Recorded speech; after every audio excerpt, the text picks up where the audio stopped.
Dans CX, j'ai mis le nombre de caractères à transférer et je commence. Voilà, l'action, elle commence ici. Lots B, que va faire le processeur?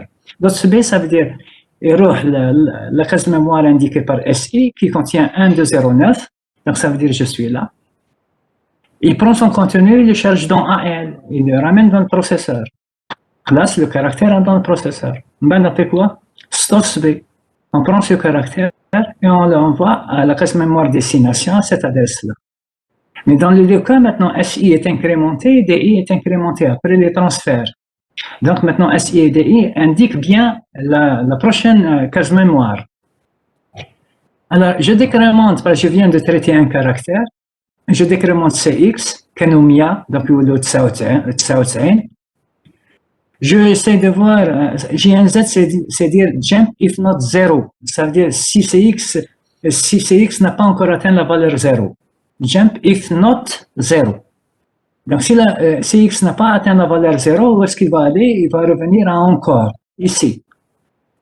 Donc il va rester dans cette boucle, entre encore et encore, tant que CX il a une valeur.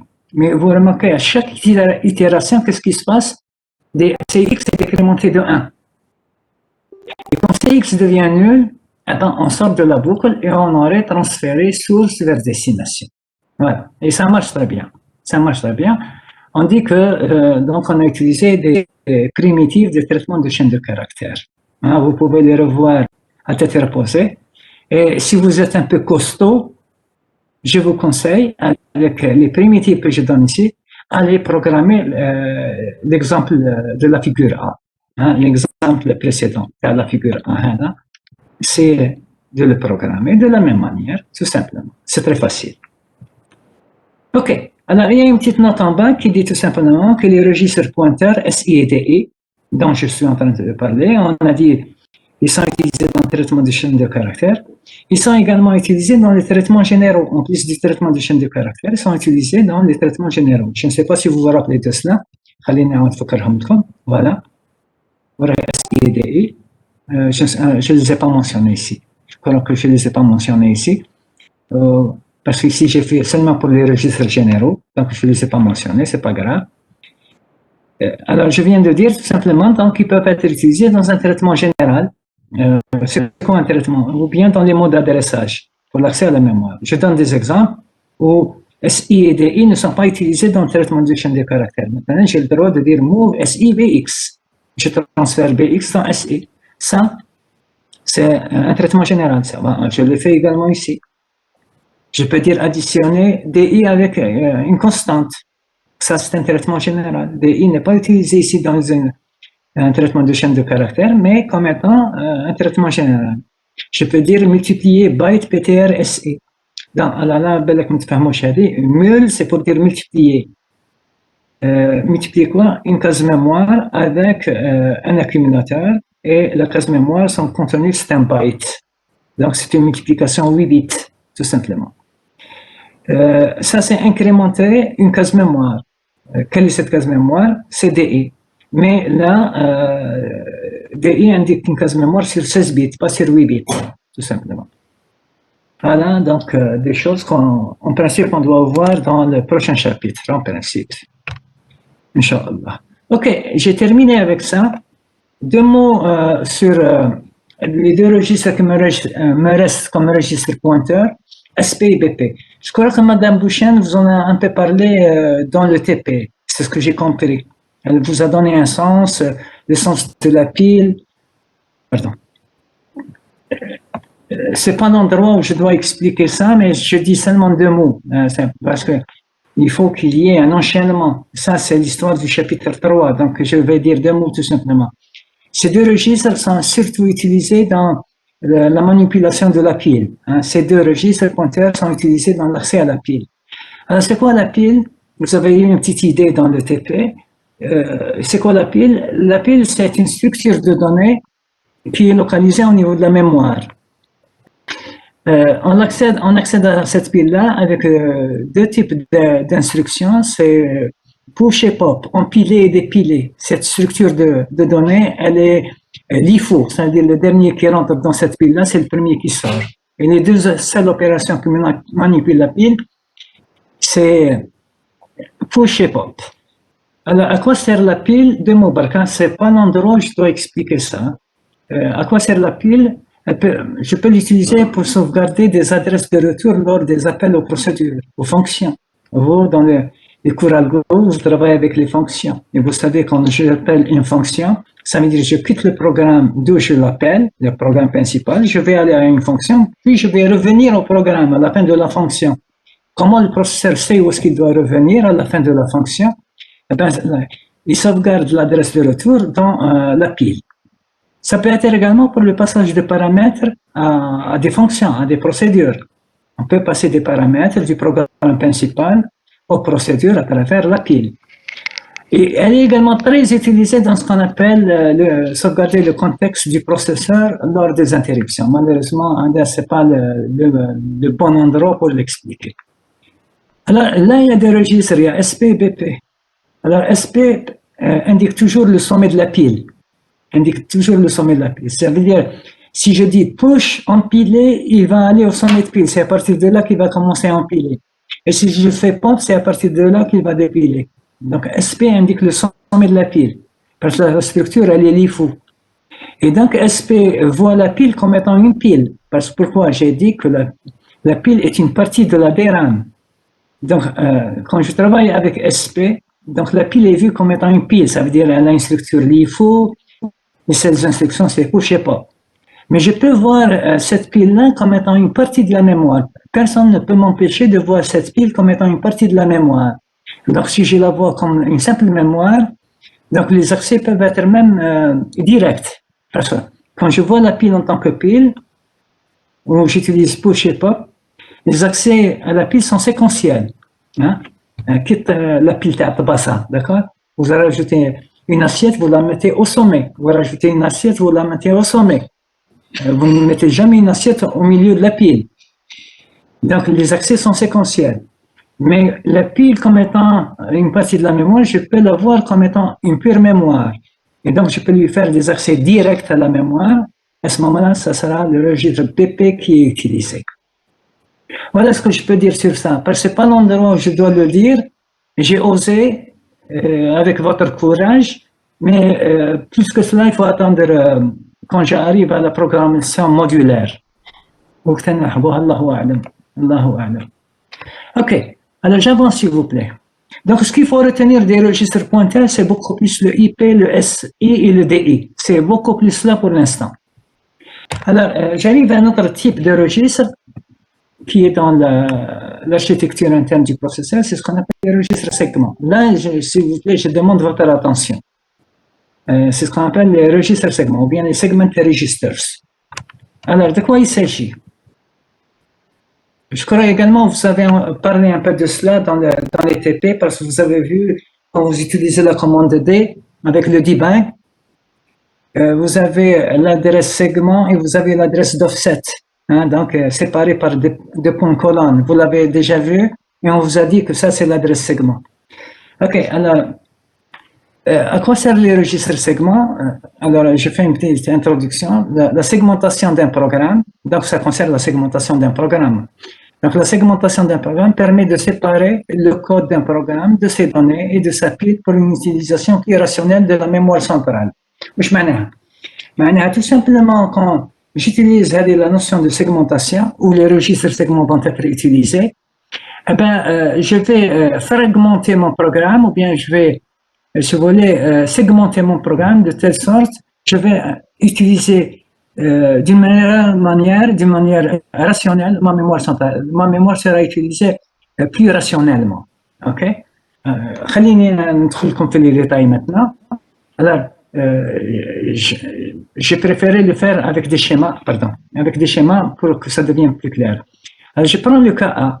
Le cas A, c'est juste pour vous faire comprendre c'est quoi la segmentation. Donc, je prends la figure A, et ça, c'est pour un chargement d'un programme sans segmentation, en mémoire centrale pour son exécution. Vous savez, votre programme, quand vous voulez l'exécuter, il est soit dans le disque dur, soit dans le flash disk, et vous voulez l'exécuter, il doit être chargé au préalable dans la mémoire centrale. Dans le chapitre 1, nous avons dit que le processeur ne voit que la mémoire centrale, il ne voit pas la mémoire secondaire. Je ne sais pas si vous vous rappelez. Donc, supposez ça, c'est votre programme. Donc, s'il est écrit d'une manière traditionnelle, il y a des données, il y a des instructions, c'est un mélange qui est là, ça, il n'y a pas de segmentation. Donc, les variables et les instructions sont mélangées. Donc, voilà, votre programme, il est continu. Il n'y a pas de segmentation. Et vous voulez l'exécuter, donc il doit être d'abord chargé en mémoire centrale. Donc, comment ça va se faire? C'est le système d'exploitation, exactement, c'est le module, ce qu'on appelle le chargeur de la mémoire, ou bien le gestionnaire de la mémoire. Pardon. Le gestionnaire de la mémoire, c'est un module du système d'exploitation. Il comprend que vous voulez exécuter votre programme, donc il va essayer de lui trouver un espace dans la mémoire centrale. Parce que votre programme, initialement, il est dans la mémoire secondaire. Donc, il va essayer de lui trouver un espace. Donc, je suppose, fait l'exemple derrière, l'espace, il est occupé, ça veut dire qu'il y a déjà un programme, ou des données qui sont déjà ici. L'espace, il est libre, donc on peut mettre le programme. Malheureusement, l'espace qui est en marron, est plus petit que la taille de mon programme. Donc, mon programme ne peut pas se mettre ici. Donc, le gestionnaire de la mémoire, le système d'exploitation, va dire que l'espace qui est en marron, ne convient pas parce qu'il est trop petit pour mon programme. Il ne peut pas contenir mon programme. Donc, il va continuer, le gestionnaire de la mémoire, il va continuer à parcourir la mémoire et il trouve ici un espace qui est libre. Un espace qui est libre. Il va dire, est-ce qu'il peut contenir mon programme? Oui, donc je vais l'installer ici pour l'exécution théo. Et donc, tout le monde est content parce qu'on vient de trouver un espace où le programme va être chargé, il peut contenir le programme. Et donc, c'est OK. Je prends un autre cas B. Monsieur, s'il vous plaît. Oui, je vous écoute. Pourquoi on laisse parler l'espace libre ou l'espace suffisant? Parce qu'il y a toujours dans la mémoire ce qu'on appelle, il y a toujours dans la mémoire des programmes, toujours c'est les échos qui me reviennent. Et toujours dans la mémoire, il y a des programmes résidents et des données résidentes qui existent dans la mémoire. Donc il y a des espaces occupés, il y a des espaces qui sont libres.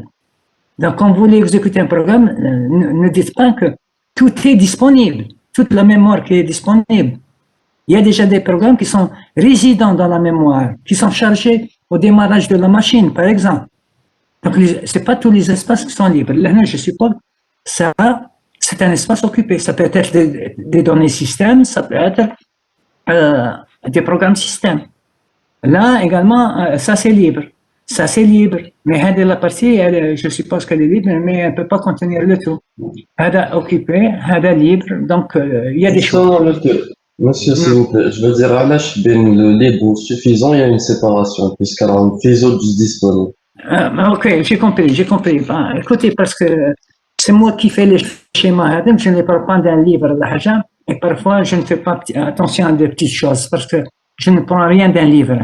Donc, vous pouvez mettre occupé si vous voulez.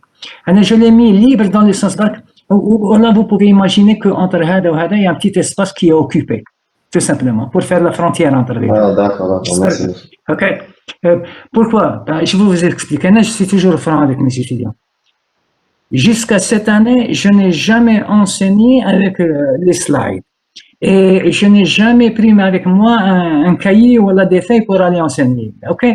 Donc, pour cette année, parce qu'il y a Covid, donc je suis obligé à chaque cours de préparer des slides. Et donc, comme je ne les revois pas avec mes étudiants, parfois il y a des petits détails que je ne vois pas, mais je ne suis pas complexé, on corrige. Donc, c'est un espace libre. Dans mon esprit libre, c'est que si je l'installe ici, ça ne va pas convenir. Parce que c'est libre ou c'est libre, n'est-ce pas? Donc, j'aurais dû mettre un petit espace ici comme ça, où dit c'est occupé pour distinguer l'espace libre avec l'espace libre. J'espère que c'est clair. Oui, merci, monsieur. OK, c'est moi. Alors, je passe maintenant au KB. Alors, le KB, c'est toujours la même chose. Voilà, occupé, libre, espace occupé. J'ai changé. Là, occupé, libre. Là, je suis revenu à de meilleurs sentiments, voyez-vous, entre libre et libre. J'ai fait occupé. OK, etc. Donc, je prends mon programme, je veux l'exécuter. Donc, le gestionnaire de la mémoire, rappelez-vous, le gestionnaire de la mémoire, Vous allez le voir dans le S2, dans le cours système d'exploitation. C'est un module du système d'exploitation quel est son rôle? C'est de gérer la mémoire. Okay? Donc, le gestionnaire de la mémoire va essayer de charger le programme pour son exécution. Alors, il commence ici. Non, c'est occupé, il ne peut pas le mettre ici. Il y a déjà des choses dans cette partie. Il va essayer là. C'est libre, mais malheureusement, c'est trop petit par rapport au programme, donc il ne peut pas le faire, n'est-ce pas? Il vient là, c'est occupé, donc il ne peut rien faire. Il vient ici, c'est également libre, mais il ne peut pas le charger parce que c'est trop petit également. Donc, trop petit, libre, et c'est trop petit. Donc, il ne peut pas le mettre ici également. Donc, il est embêté, le gestionnaire de la mémoire ici. Il est embêté parce qu'il n'y a aucune zone qui peut contenir mon programme. Bon, si le gestionnaire de la mémoire جايح شوية, il va dire Allah قال. Maintenant, là, quand je suis قافز, qu'est-ce qu'il va dire? Il va dire, mais je peux aller prendre un espace occupé qui contient un espace occupé où il y a des choses, mais qui peut contenir mon programme. Je prends le contenu TAO, je l'envoie momentanément dans le disque dur. Donc, je libère l'espace, j'installe mon programme ici pour son exécution. Quand je termine l'exécution, je ramène ce qu'il y avait ici dans cette zone-là. On appelle ça le swapping. En anglais, on appelle ça le swapping. Donc, ça dépend de la performance du gestionnaire de la mémoire. Et le moyen pour nous, ici, le gestionnaire de la mémoire, il est un peu embêté parce qu'il ne trouve pas un espace où il peut installer le programme pour son exécution. Et c'est toujours sans segmentation. Ou dans le programme, c'est écrit d'une manière classique, variable, instruction, tout est mélangé. On passe maintenant au troisième cas. Troisième cas, où je décide de dire, mais attention, je peux faire mieux que cela. Donc, le troisième cas, c'est le chargement d'un programme avec segment. Donc, maintenant, je décide de faire de la segmentation. C'est quoi la segmentation? Je viens à mon programme, parce que c'est moi qui ai écrit ce programme, n'est-ce pas? Je viens à ce programme, je dis, mais attends, si je sépare les données des instructions, ou je mettrai mes données dans mon programme et mes instructions. Donc j'aurai un segment pour mes données, puis les données, ou on dirait un segment où faire les instructions. Alors qu'avant, c'était contigu, c'était un mélange de données, instructions, etc. Donc ici, je décide de séparer un programme avec segment. Donc, ce qui est en gris, c'est seulement mes données, ici seulement mes instructions. Donc, si je dis, est-ce qu'il y a toutes mes données? Oui, elles sont ici, dans ce segment. Est-ce qu'il y a toutes mes instructions du programme? Oui, elles sont là. Okay? Donc, j'ai tout, mais j'ai utilisé une segmentation. Donc, s'il y a de la segmentation, le gestionnaire de la mémoire devient maintenant, dans son travail, plus aisé. Qu'est-ce qu'il va faire? Il va dire, خلينا نروح نحوس un espace seulement pour mes données. Voilà un espace ici libre qui ne peut pas contenir tout le programme, mais il peut contenir seulement mes données. Donc, il passe les données ici. Et il continue à chercher, à occuper. Il trouve un autre espace qui ne peut pas contenir tout le programme, mais il peut contenir le segment de code où il y a les instructions. Il le met ici. Donc, mes données, elles sont ici. Mon code, il est là. Mais ils ne sont pas contigus. Ils sont dans des espaces différents. C'est de la fragmentation, n'est-ce pas? Et ça va marcher grâce à la segmentation. Parce que le processeur, il suffit qu'il connaisse où se trouvent les données. Et s'il connaît où se trouvent les instructions, donc il connaît tout de son programme. Et donc on passe à quoi? À une utilisation plus rationnelle de la mémoire. On utilise plus rationnellement la mémoire. Donc au lieu de chercher un grand espace, on cherche un petit espace. Si vous ne comprenez pas ça, un exemple de toute la vie. Alors, si vous supposez on ramène Abdel Hadi par exemple, on va lui dire, on a un puits, بير, un puits. وحبينا نغلقوه. Et on lui ramène soit de grosses pierres, des rochers هكذا كبار, ou on نحطوا de l'autre côté du gravier, des pierres très fines. ونقولوا له اغلق لنا le puits هذا. Alors, où est-ce qu'il va être mieux maintenant fermer le puits? C'est avec le gravier, n'est-ce pas? Parce qu'on a utilisé des petits morceaux de la grosse pierre. Et donc, le vide avec le puits sera mieux rempli avec de petites pierres qu'avec des grosses pierres. Parce qu'avec les grosses pierres, quand on remet un peu le bière, il y a toujours des vides entre une pierre et une autre. Par contre, avec le gravier, non, ça sera meilleur. Avec le sable, c'est encore mieux. Donc, c'est l'idée ici également. عندي un grand espace, fait des espaces un peu libres. Et donc, si j'ai un grand programme, donc s'il ne trouve pas la taille qu'il faut, donc il ne peut pas. Et donc, ça sera un espace perdu. Par contre, avec la fragmentation, j'essaie d'occuper les petits espaces. Voilà, je vais occuper mieux l'espace de la mémoire centrale. C'est ça la segmentation. Donc, elle a un intérêt. Oui, oui, allez-y. Monsieur, ici, il y a d'autres codes. Comment il va pas confondre entre genre les données et d'autres codes? Ok, mademoiselle Hadjouj.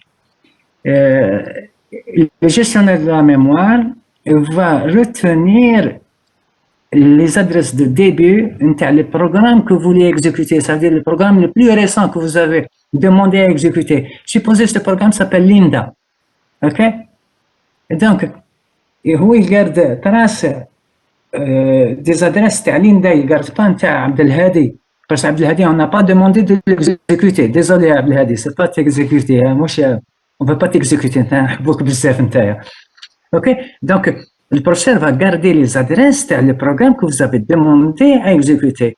Voilà, je pense tout à l'heure, j'ai dit il y a des programmes résidents qui dorment dans la mémoire. Ils sont là, ils dorment dans la mémoire. Ils ne sont pas en train d'être exécutés. On a préféré les laisser dans la mémoire parce que leur utilisation est très courante. Pour éviter de les ramener du disque dur vers la mémoire à chaque exécution, on se dit parce qu'ils sont très utilisés, on les charge et on les met résidents dans la mémoire. Donc, un programme résident dans la mémoire, ça ne veut pas dire un programme qui est en train de s'exécuter. Il est prêt à être exécuté. Par contre, le programme dont je suis en train de parler ici, qui s'appelle par exemple Abdelhadi, donc, il a mis les données ici, il a mis le code ici. Donc, il va garder les adresses de début de ce segment-là, le programme Abdelhadi, qui n'est pas en cours d'exécution. J'espère avoir répondu à la question. Ok, on avance, s'il vous plaît.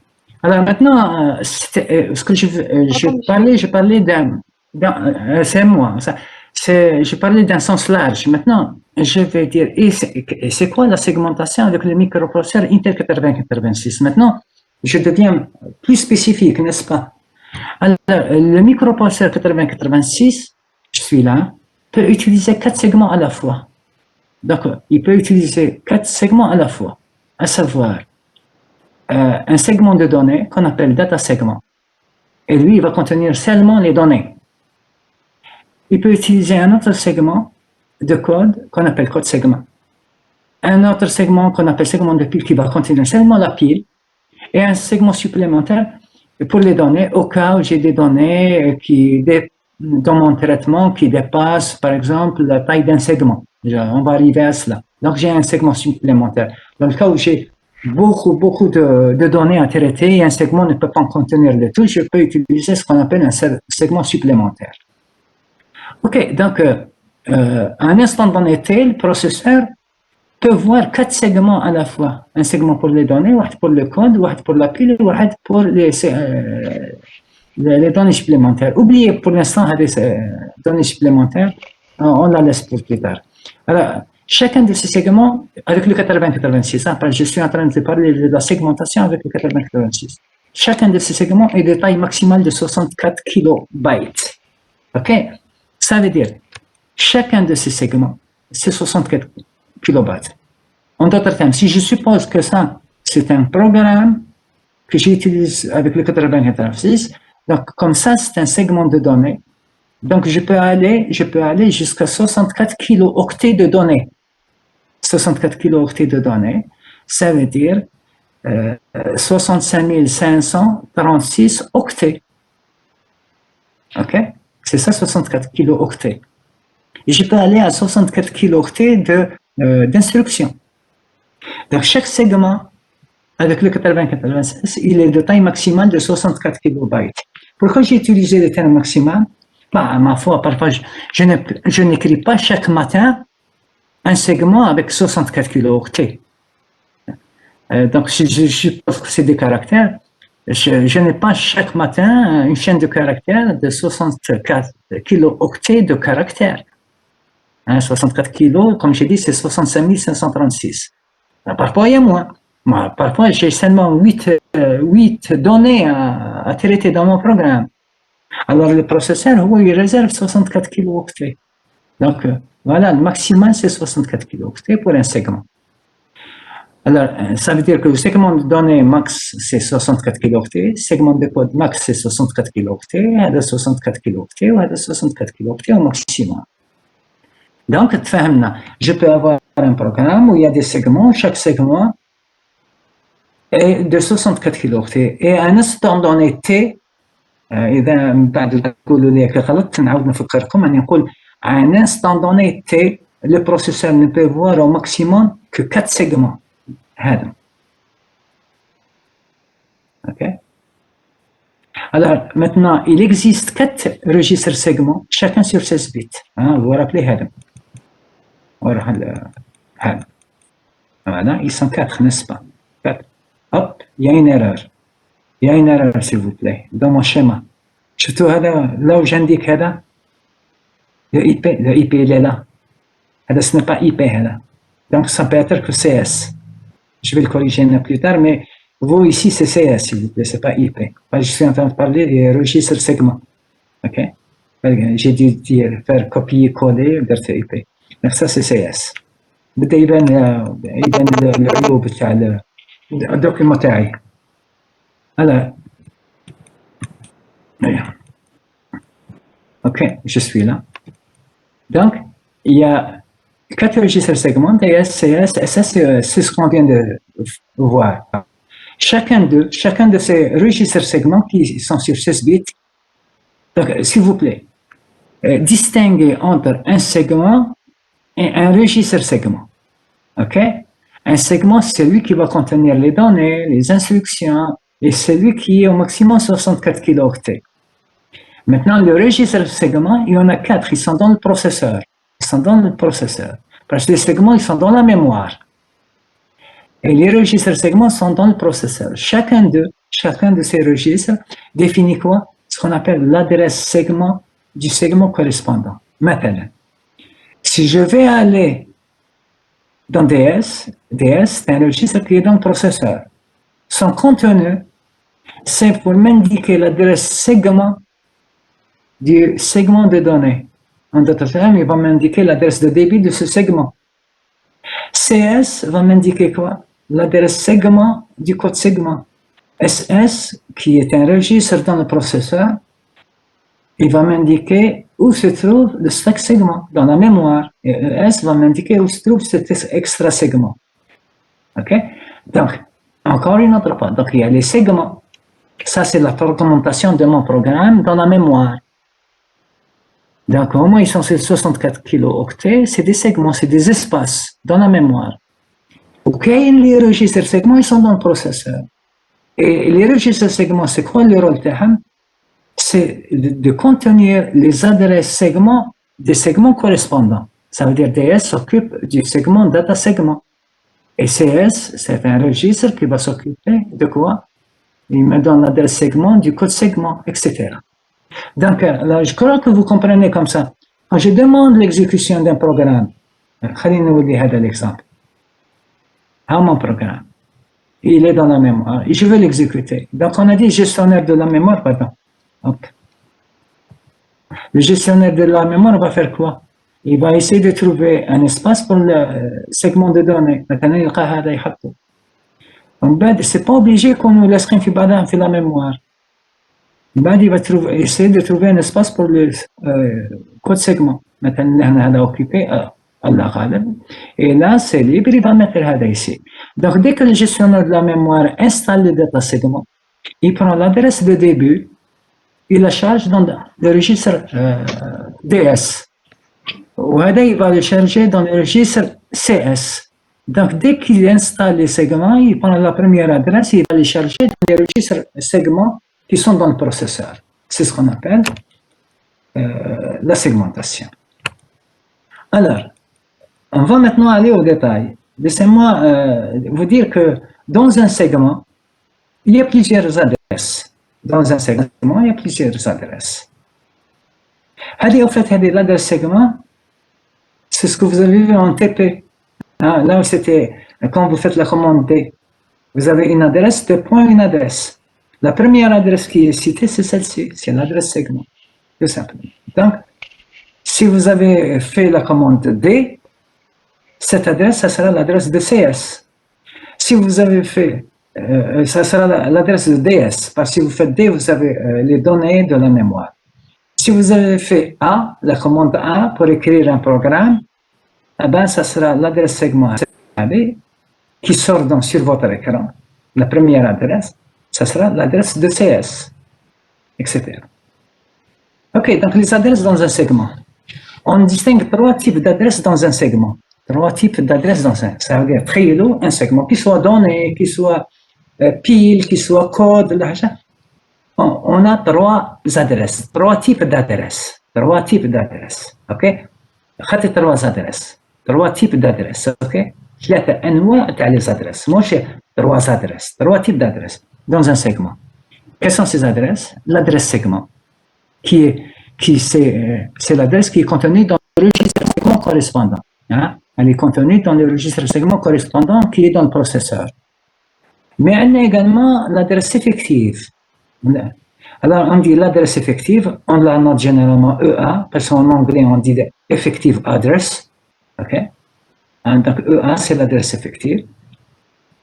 On l'appelle également l'offset. L'adresse effective, c'est l'offset. On l'appelle également déplacement, si vous voulez. Ou on l'appelle également IP, Instruction Pointer, que nous avons vu dans les registres pointeurs quand il s'agit du code segment. C'est-à-dire quand il s'agit de code segment, l'offset, ou bien l'adresse effective, c'est le IP. OK? Alors, خلي بالك تحبوا تفهموا أكثر, je ne sais pas. Attendez, je vais vous faire un joint avec le TP que vous faites. خلينا ناخذ annotation ندير avec TP. DT ou RT pour que vous voyez plus clair. Par exemple, avec le debug, vous avez fait debug. En bas, vous avez fait A et vous avez fait entrée. Alors maintenant, si vous affichez ça, ou bien une autre adresse, ça dépend de l'encombrement de la mémoire sur votre micro. Et vous avez vu ça, il commence à clignoter quelque part ici, n'est-ce pas? Donc, là, c'est l'adresse segment. Et parce que j'ai fait A, donc je vais écrire un code, donc ça veut dire CCS. Ou c'est quoi? Ça, c'est l'offset, c'est le déplacement. Et parce que je suis de code segment ici, ça va écrire un code, donc ça, c'est le IP. Donc, quand je dis l'adresse effective, on a code offset, donc le déplacement, on a code IP, c'est clic. J'espère que c'est clair. OK, donc on est d'accord. Donc, on fait même un joint avec ce que vous faites on essaie de trouver toujours des intersections. Alors, l'adresse effective, c'est l'adresse relative. Alors, c'est quoi l'adresse effective?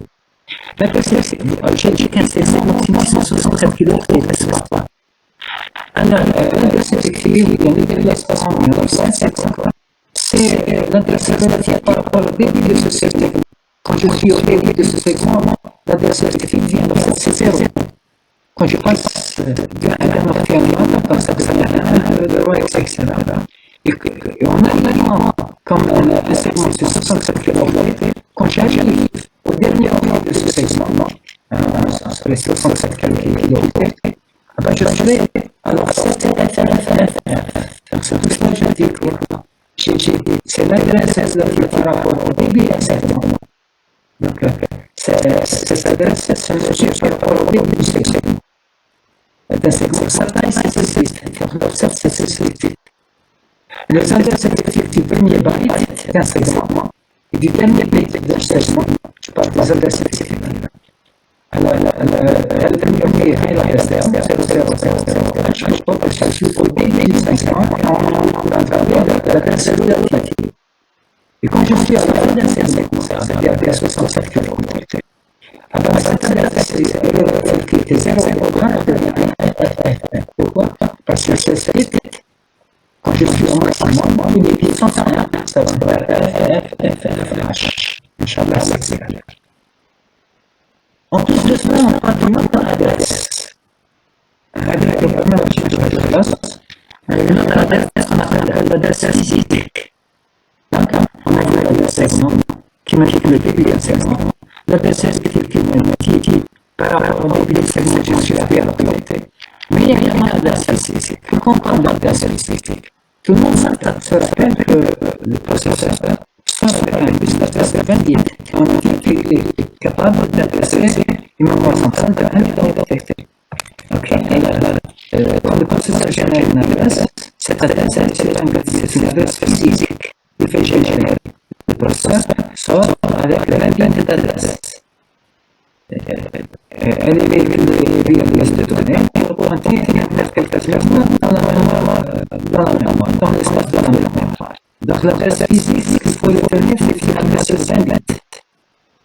Alors, je récapitule. L'adresse segment qui est contenue dans un registre segment. Quand on dit registre segment, chacun fait 16 bits, nous l'avons dit ici. Ça veut dire que les adresses segments sont sur 16 bits.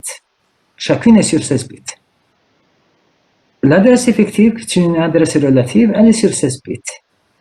Mais l'adresse physique qui sort du microprocesseur pour aller adresser une case mémoire, elle est sur 20 bits.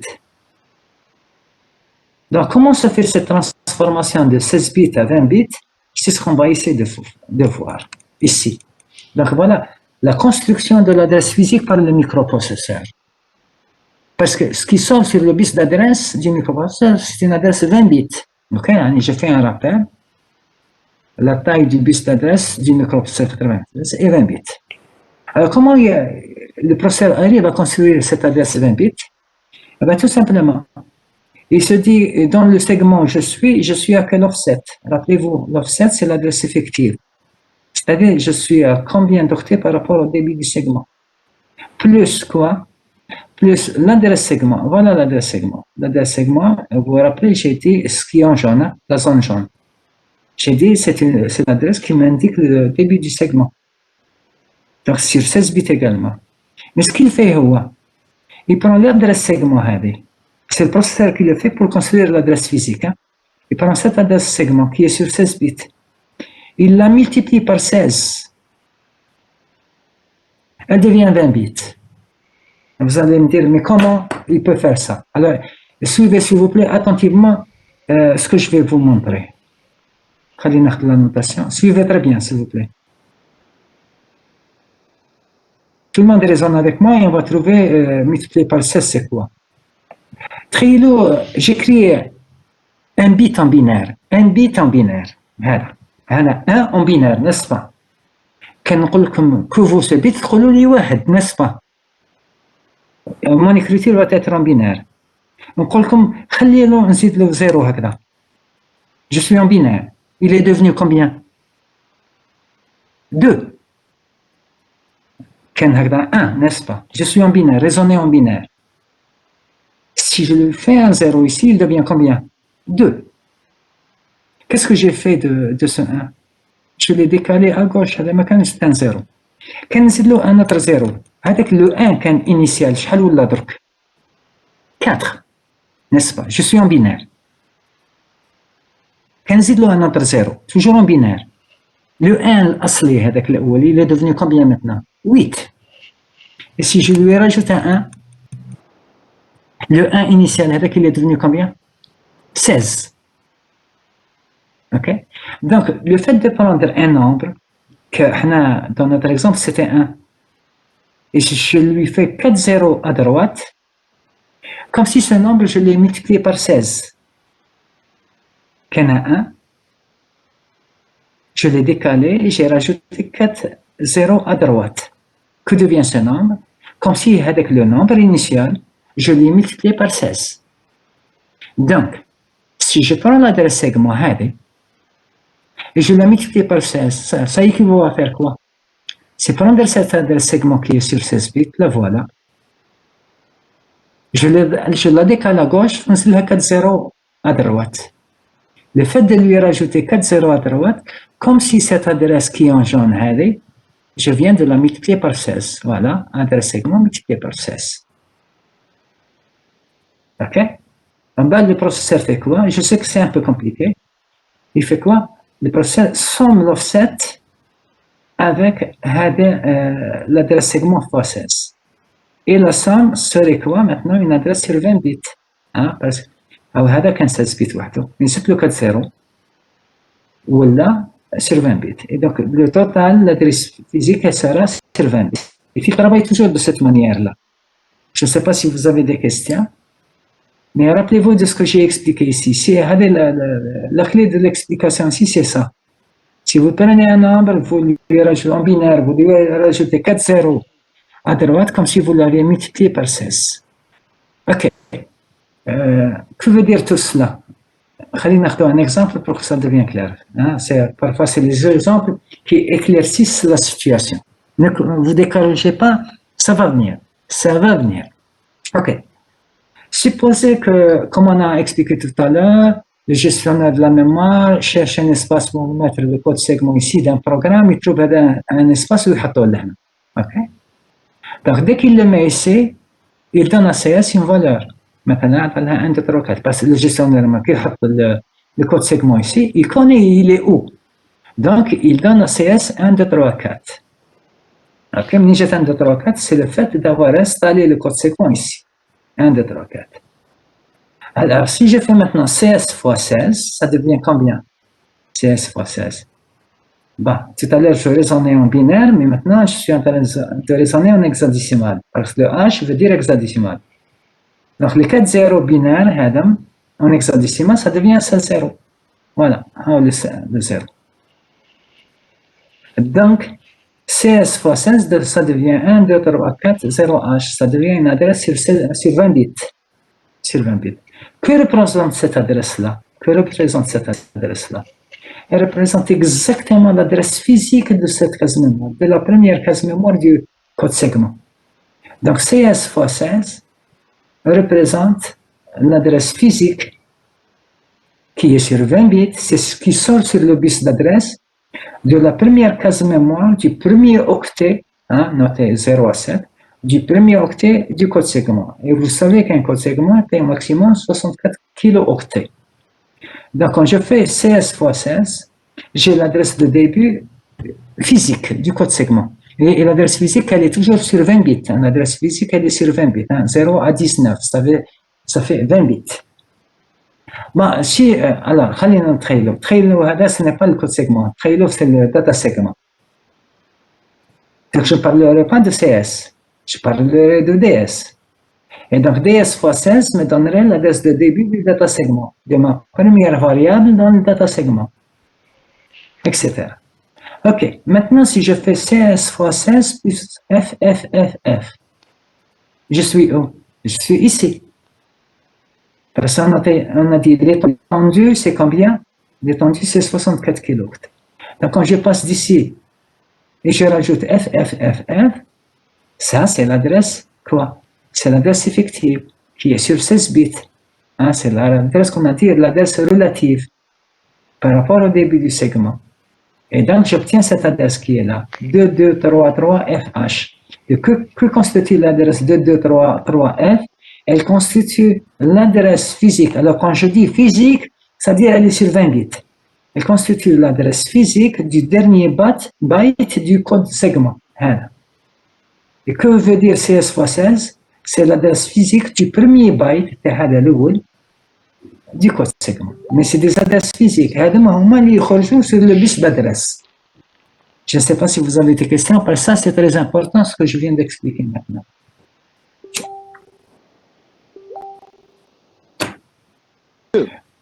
Oui. Monsieur, pourquoi multiplier par 16? Parce que l'adresse segment, elle est sur 16 bits. Et je viens de vous dire que le bus d'adresse, il est sur 20 bits. Donc, le fait de multiplier par 16, ça équivaut à faire quoi? En binaire, à rajouter 4 bits ici, 4 zéros, n'est-ce pas? Et donc, Et du coup, avoir 20 bits. Et de là, ça devient, voilà, 20 bits. Donc, c'est comme ça que le processeur, il préfère ça. Parce que s'il reste sur 16 bits, Donc, tout ce qu'il peut adresser, c'est 64 kilooctets. Mais la mémoire centrale, c'est 1 mégaoctet. Grâce à cette combinaison, il peut adresser 1 mégaoctet. OK? خليني donc نعطيكم plus d'exemples, ça va devenir clair. On passe ça. Monsieur, Ah oui. monsieur, Oui. monsieur, les 4F, c'est 4FH, c'est le EP. Attends, les 4F, si vous êtes avec le code segment, vous avez raison. C'est le IP. Mais si vous êtes sur le code segment, سامحني, si vous êtes sur un autre segment autre que le code segment, vous ne parlez pas de IP. Vous parlez d'offset, voilà, de déplacement, voilà, d'adresse effective. Si vous parlez du code segment, effectivement, c'est le IP qui va vous dire à peu près vous êtes sur quelle instruction. À chaque fois que IP change, vous êtes sur une autre instruction. Et je vais donner des exemples. Monsieur, donc à chaque fois, on le rajoute. C'est pas vous qui le rajoutez, c'est le professeur qui le rajoute. Mais dans les cas. Oui. Monsieur, في الأولى هذيك شغل زدنا 4-0. الأولى c'est 4-0. Oui, الأولى c'est 4-0. Pourquoi? Parce que vous êtes au départ. Non, même c'est 4-0, vous êtes au départ, oui. Vous êtes au départ, vous êtes ici. C'est bon les exemples suivants. J'ai fait assez d'exemples, ne vous en faites pas. Parce que je me suis mis à votre place, j'ai dit il faut convaincre les étudiants. خليني نفوت l'exemple suivant. Ok, voilà une multitude d'exemples. Tous ils sont riches en informations. Il y a un titre ici, je ne le vois pas, avantage de l'utilisation des segments. خلينا نشوفوا la figure A. Donc, voyons encore plus clair dans un segment. Voilà la mémoire centrale. Ok, je n'ai pas fait 0 à 7, les cases mémoire sont sur 8 bits. Hein. Ok, Trello, c'est le code segment. C'est là où le gestionnaire de la mémoire va installer le code segment de votre programme. Trello. Ok, donc si ça c'est le code segment, ça c'est CS, n'est-ce pas? C'est CS, n'est-ce pas? Ici, j'ai supposé que CS, je ne l'ai pas mentionné, que CS est égal à 1, 2, 3, A. J'ai supposé que CS est égal à 1, 2, 3, A. OK? CS égale 1, 2, 3, A. Donc, alors CS fois 16 devient quoi? On rajoute le 0 comme ça en hexadécimal. Ça devient 1, 2, 3, 4, H. Donc, s'il vous plaît, pour cet exemple, pour l'exemple, très rapide. Pour l'exemple, voilà. Pour cet exemple,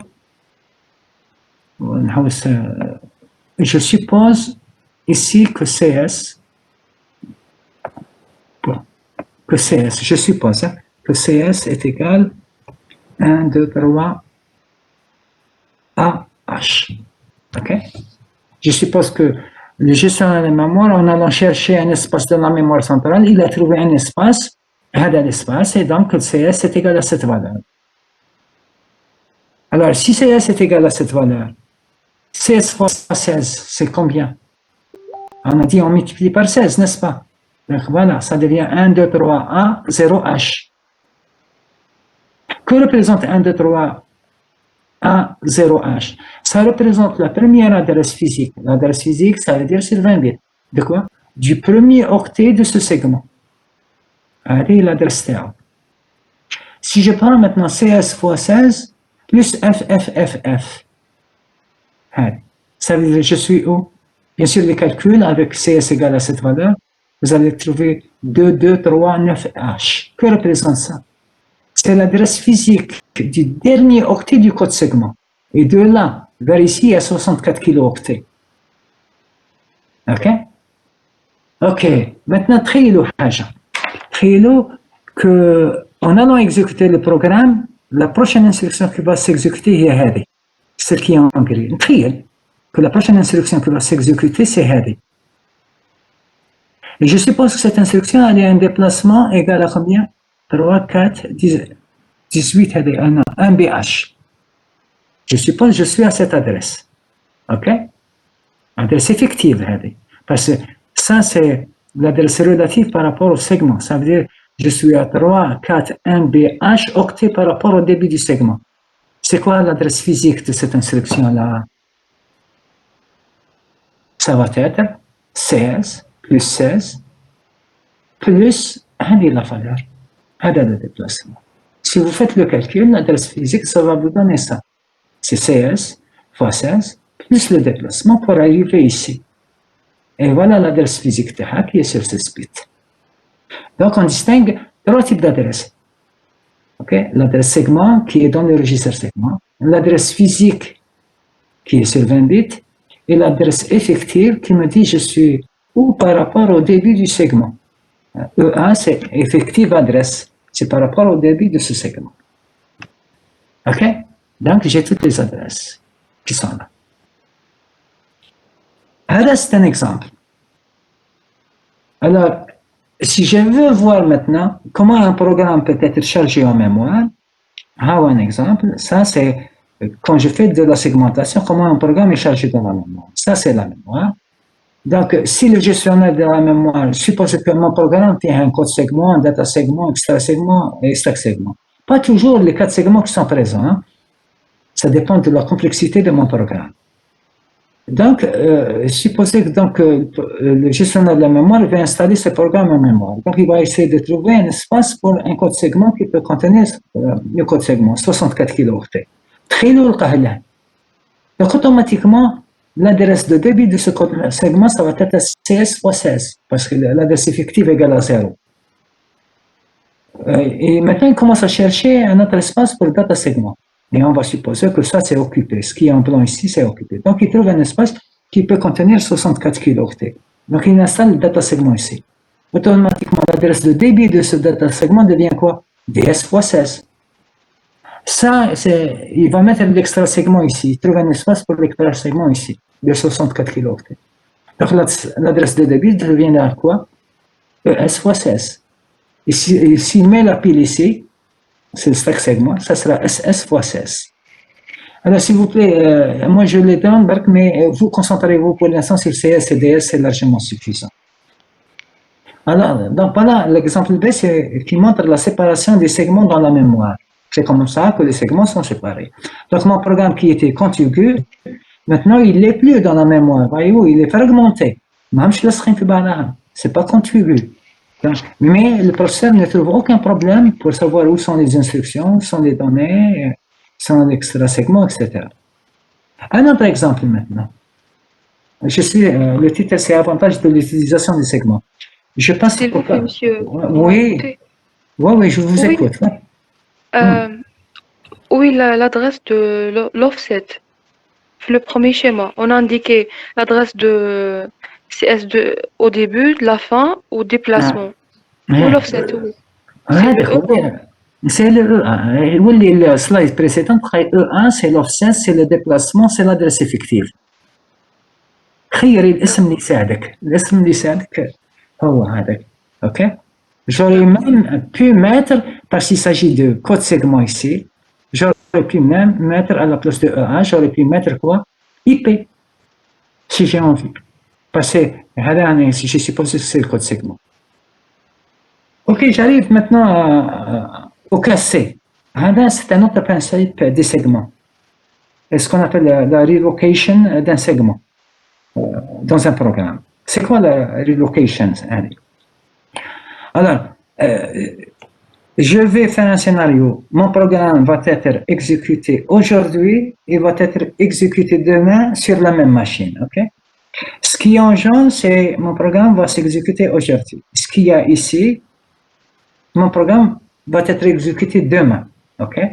Donc, alors, quand je vais l'exécuter aujourd'hui, mon programme, donc le gestionnaire de la mémoire va essayer de trouver un espace qui peut contenir 64 kilooctets pour chaque segment. Je mets en évidence le code segment. Ici, il a trouvé un espace pour installer le code segment de mon programme. Et supposez qu'il a trouvé cette adresse physique, 02000. Ça veut dire CS 0200. Comme CS est égal à 0200, CS fois 16, ça va me donner 02000 sur 20 bits. OK? Et supposez qu'en son code segment, laissez-nous nous concentrer sur cette prochaine instruction. Allez. On veut se concentrer sur une instruction. Et on suppose que cette instruction, elle est à l'offset, elle est à un déplacement, elle est à un IP égal à 0,600. Ça veut dire qu'elle est plus loin 600 octets après par rapport au début du code segment, n'est-ce pas?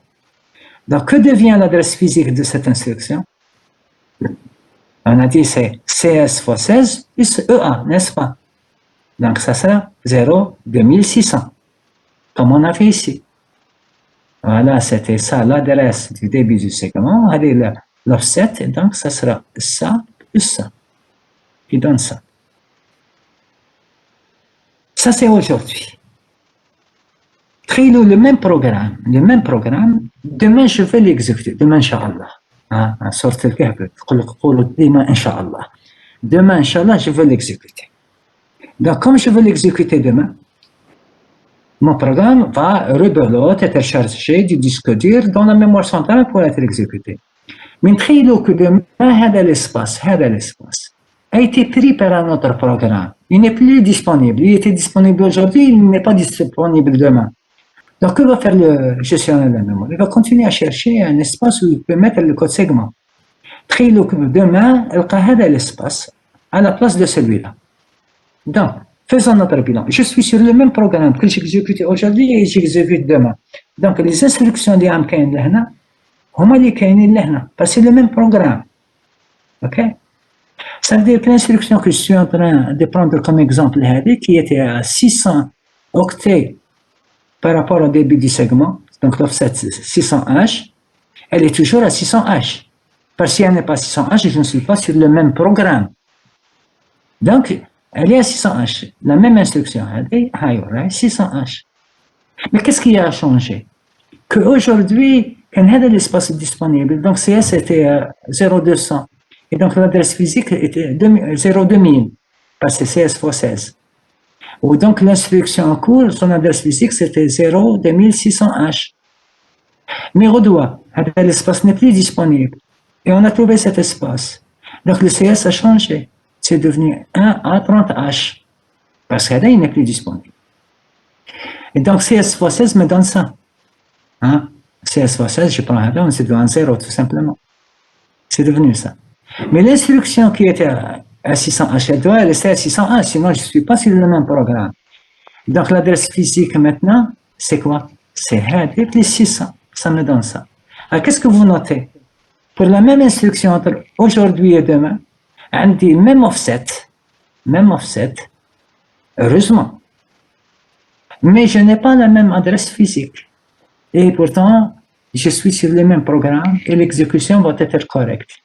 Donc, qu'est-ce que s'est passé avec mon programme? Il y a eu une relocation, un relogement de mon programme d'un espace à un autre et ça va fonctionner correctement. Donc, mon programme n'est pas obligé, grâce à la segmentation, d'occuper toujours le même espace dans la mémoire. Il peut être n'importe où. Et moi-même, je ne change pas l'ordre des instructions. Et je suis sur le même programme. Donc, c'est ce qu'on appelle la relocation. Donc, dans la relocation, l'adresse est la même, donc les adresses d'offset sont les mêmes, mais les adresses physiques peuvent changer. Parce qu'on a changé d'endroit, d'ici vers là. C'est un exemple. C'est un autre cas. Tu as les avantages de l'utilisation des segments. Donc, en plus de l'utilisation rationnelle de la mémoire, il me permet également d'être flexible là où mon programme va s'installer en mémoire. Inch'Allah. On va rajouter un cas qui est très très riche en informations. Alors là, ça sera le cas D. Je remonte pour que vous voyez la chose. Après, alors, est-ce que je peux mettre ça? Pourquoi il bloque? لازم نحبس cas la notation. Ok, parfait. J'arrive maintenant au cas D. Le cas D, retenez-le s'il vous plaît, il est très important. Il est très très important. C'est ce qu'on appelle le chevauchement des segments. Le chevauchement des segments. En anglais, c'est segment overlapping. Le chevauchement des segments. Alors, de quoi il s'agit ici? Nous avons dit que la taille des segments, c'est 64 kilooctets, n'est-ce pas? La taille maximale d'un segment, c'est 64 kilooctets. Il y a des témoins de ce que nous avons dit. Où est-ce qu'on l'a dit? Voilà. On a dit, ça, c'est un rappel. Chacun des segments est de taille maximale 64 kilooctets. Ça démontre un segment, il dépasse 64 kilooctets. Je vais supposer que mon programme fait un data segment, ça veut dire faire des variables, ou qu'un code segment, ça veut dire faire des instructions. OK? Et je veux l'exécuter ce programme-là. Donc, how data segment تاعي و how le code segment تاعي. Donc, je veux l'exécuter. Donc, ça veut dire que le data segment, code segment vont être chargés en mémoire centrale, n'est-ce pas? Et chacun, on doit lui trouver 64 kilooctets. Ok, j'ai le gestionnaire de la mémoire, le data segment, il y a un espace à partir de 0, il trouve ici un espace, voilà, il trouve un espace de 64 kilooctets. Et il décide, il dit que là, on a le data segment parce qu'il y a un espace de 64 kilooctets. Voilà, data segment 64 kilooctets. Mais comme dans le cas D, le cas D, nous sommes devant un gestionnaire de la mémoire moche naïf. Qafez, le gestionnaire de la mémoire, celui qui se charge d'installation d'un programme en mémoire, Qafez, il fait de ce qu'on appelle de l'optimisation. J'utilise le minimum d'espace possible. Où il a le gestionnaire de la mémoire? Il a que mon programme n'a pas 64 kilooctets de données. Ça arrive souvent. Quand vous écrivez un programme, c'est pas chaque matin que vous avez 64 kilooctets de données, ça fait beaucoup. نتخيلوا que mon programme هذا واش عنده effectivement comme données هذا مكان هذا l'espace qui est en jaune هذا مثلا 10 12 variable ok et donc ça veut dire quoi هذا le gestionnaire de la mémoire qu'on est en train de citer dans le cas D هذا نقولوا عليه قافز il se dit استنى ما يحبسوا صح moi j'ai réservé 64 kilooctets mais il n'y a que l'espace en jaune où il y a des variables. Ça veut dire que l'espace en blanc de data segment, il n'est pas utilisé. Il n'y a pas de variable. Ça veut dire qu'il va être perdu. Donc, j'ai le fameux qui dit que l'espace n'est pas utilisé, le blanc. Pourquoi aller chercher un espace pour le code segment 64 kilooctets un peu plus loin? Pourquoi ne pas essayer de profiter de cet espace qui n'est pas utilisé. Okay? Donc, ce qu'il va essayer de faire, il va essayer de superposer les segments. Il va dire, voilà, ça serait une bonne idée de commencer le code segment là. Au lieu d'aller chercher plus loin.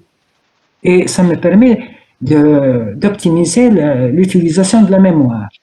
Et il n'aura tué personne. Pourquoi? Parce qu'il va installer le code segment ici. Là, il n'y a pas de données, il n'y a pas de variables. Donc, il n'aura rien écrasé. حاجة واحدة, عنده شرط واحد. إن كما هذا, il a respecté que l'espace soit 60 kilooctets. L'espace qui doit commencer ici, حتى لهنا, doit être 64 kilooctets, لازم يكون disponible. ويحطوا.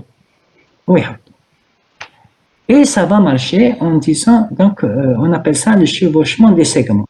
Donc, هذا اللي gestionnaire de la mémoire واش دار ربح لنا de la mémoire n'est-ce pas c'est-à-dire au lieu de laisser هذا l'espace perdu il l'a utilisé pour un autre segment بشرط ان que de là حتى لهنا يكون كان un espace disponible parce qu'un code segment c'est 64 kilooctets on appelle ça un chevauchement des segments alors d'abord ce chevauchement il est partiel n'est-ce pas il n'est pas total ما حطيناش un segment sur un autre segment c'est un chevauchement partiel parce que il n'y a pas de chevauchement de là il n'y a pas de chevauchement donc le chevauchement est partiel حاجة ثانية oui allez vous pouvez réexpliquer le segment overlapping s'il vous plaît شكون هذه أسنى مدمزال بن علي oui كاين قرعانة قدامك أعطيني نشرب ok alors je vais répondre معليش merci c'est moi Alors, le chevauchement,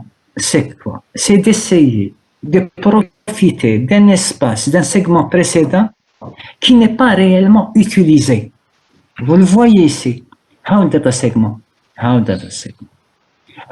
Il respecte, il dit qu'un data segment c'est 64 kilooctets, donc il réserve 64 kilooctets.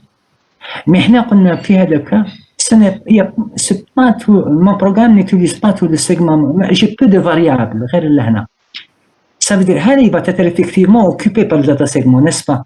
Mais l'espace, il sera perdu, il n'est pas utilisé. Ok? تخيلوا برك j'ai 1 kilooctet de variables, 1024 variables, ok? Vous savez, 1024 octets de variables, c'est beaucoup, n'est-ce pas? Vous savez combien il reste ici? 63 kilos octets de perdus. Donc, il qu'un gestionnaire de mémoire شاطر, performant, il va dire, ça sera jihad de perdre l'espace. Et donc, pour ne pas commencer un code segment, au lieu de le commencer plus loin et perdre l'espace, qui ne sera finalement pas utilisé par le programme, pourquoi ne pas prendre le code segment et le commencer dans l'espace inoccupé, inutilisé par le segment précédent, qui est le data segment. Et ça nous permettra quoi?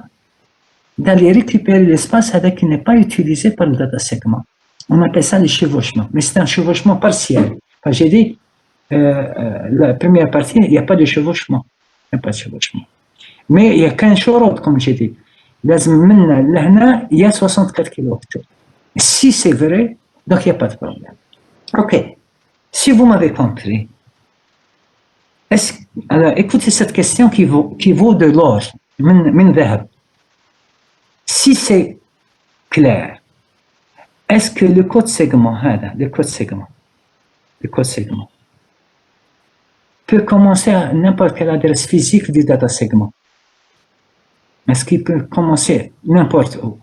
Est-ce, par exemple, il peut commencer juste après la dernière variable utilisée ici? Ou là, est-ce qu'il y a une charte ou est-ce qu'on peut commencer le code segment? Alors, ma question vaut 1 milliard, s'il vous plaît.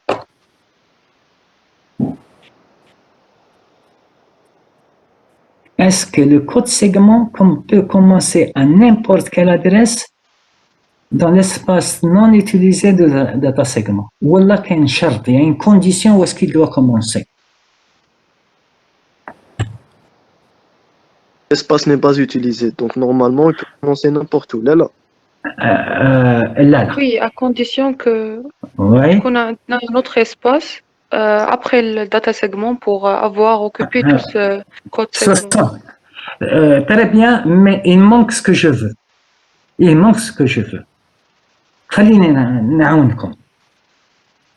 Ce code segment qui est là, à condition, comme vient de dire la demoiselle, il faut que j'ai un espace qui peut contenir 64 kilooctets. Il ne peut pas commencer n'importe où. Il y a une condition où est-ce qu'il doit commencer. Vous ne la voyez pas. Ok, très bien. Parfait. C'est un registre CS, un code segment. Quelle est son adresse de début? L'adresse physique de début. Chacun va dire c'est CS fois 16, n'est-ce pas? Je reprends. L'adresse physique de début du code segment. Parce qu'ici, j'ai pris l'exemple du code segment. L'adresse physique. Quand je dis physique, ça veut dire quoi? Sur 20 bits, n'est-ce pas? Du début du code segment doit être CS fois 16. Voilà. Donc, on me dit CS fois 16. CS fois 16. Vous êtes d'accord avec moi? CS fois 16. Par exemple, pour mon exemple, ça va donner ça. Quel que soit l'exemple que je prends pour la valeur de CS, CS fois 16 va me donner quoi? Elle va me donner une adresse divisible par 16. Pourquoi? Parce que je multiplie par 16. Donc l'adresse de début du code segment doit être une adresse divisible par 16. OK? Parce que je multiplie par 16. Donc elle doit être divisible. Donc l'adresse qu'on choisit, que le gestionnaire de la mémoire va choisir pour le début de ce code segment, qui va être 16 fois 16, doit être une adresse divisible par 16. Donc ce n'est pas n'importe quelle adresse. خليني نعطيكم un exemple pour comprendre. تخيلوا عندي combien? عندي 14 octets utilisés par les variables ici.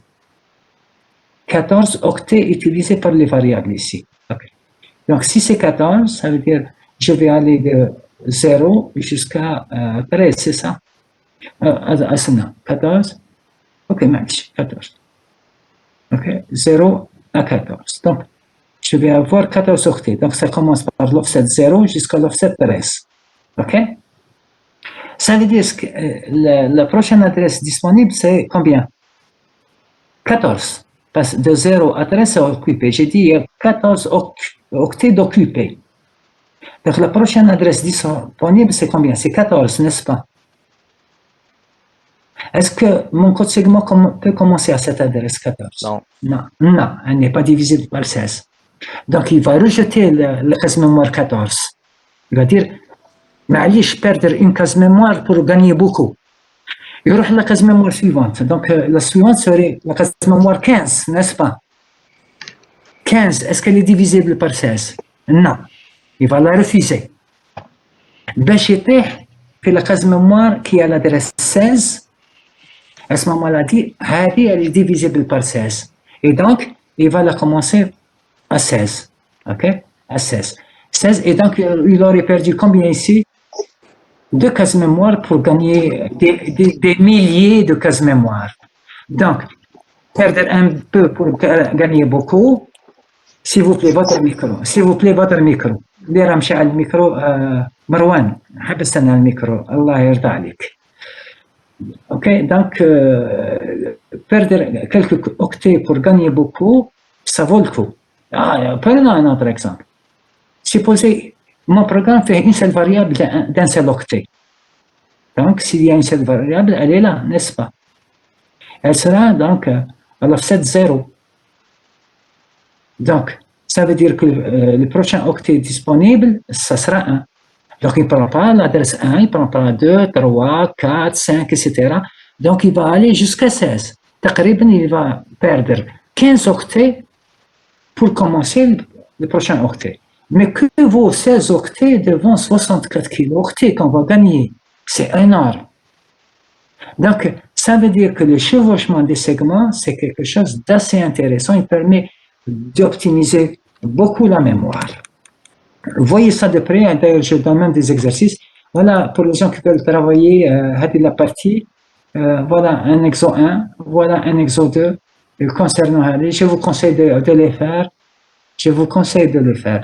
Et quand vous les aurez fait, vous voyez, je parle même technique de chevauchement partiel, etc. Je rappelle que ça, c'est un chevauchement partiel. OK? OK? Parce que moi, je monte à 100%. OK? Il y a une partie qui n'est pas commune. Quand vous aurez terminé ça, ces exercices que je vous conseille vivement de faire, je vous inviterai à ce moment-là, ou bien je vous invite dès maintenant, à réfléchir à la chose suivante, parce que nous maîtrisons toute la situation, vous avez toutes les données, etc. Passez à la réflexion quand vous aurez terminé l'exode.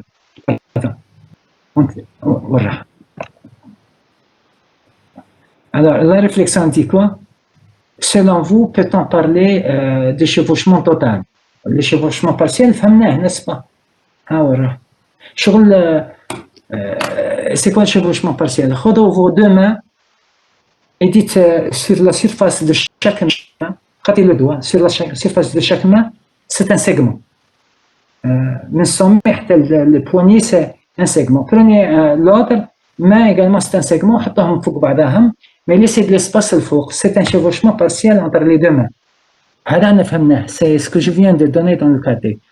Maintenant, est-ce qu'on peut avoir un chevauchement total? Un chevauchement total, c'est quoi? C'est que كي تحكم يدك comme ça, تحكم يدك الأخرى وتحطهم exactement فوق بعضهم, en disant que chaque main est un segment. Est-ce que ceci est possible ou pas? Est-ce qu'on peut parler d'un segment, d'un chevauchement total? Voilà, il est 13h. Je vous remercie beaucoup. يعطيكم الصحة. السلام عليكم. Merci.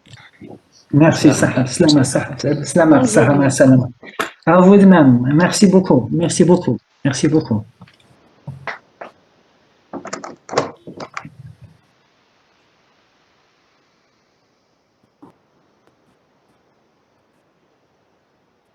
Arrêtez.